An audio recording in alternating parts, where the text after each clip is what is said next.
देशात तिसऱ्या टप्प्यामध्ये 63% मतदान 2019च्या तुलनेत मतदानामध्ये 5% घट। राज्य सरासरी 61.44% मतदानाची टक्केवारी, तर कोल्हापुरात सर्वाधिक 70.35% आणि बारामतीमध्ये सगळ्यात कमी 56% मतदानाची नोंद। केंद्रीय मंत्री अमित शहा आज महाराष्ट्रात जालन्यामध्ये महायुतीचे उमेदवार रावसाहेब दानवेंसाठी करणार प्रचार। शरद पवार आज अहमदनगर दौऱ्यावर, श्रीगोंद्यामध्ये निलेश लंकेंसाठी प्रचार सभा घेणार।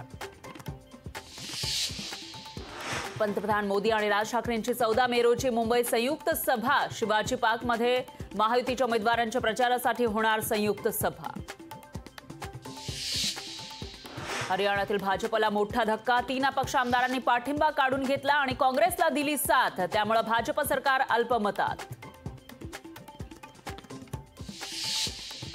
दिल्लीचे मुख्यमंत्री अरविंद केजरीवाल यांना अंतरिम दिलासा नाहीच। लोकसभा निवडणूक प्रचारासाठी अंतरिम जामीन देण्याचा विचार करू दिल्ली उच्च न्यायालयाकडून स्पष्टीकरण।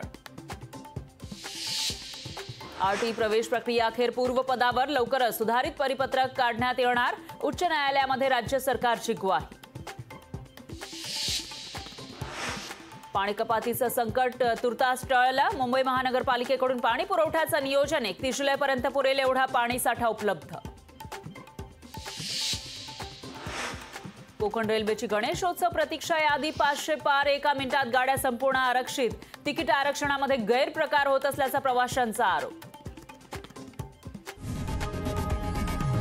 लोकशाही मराठी ऐका, पहा, जागरूक रहा।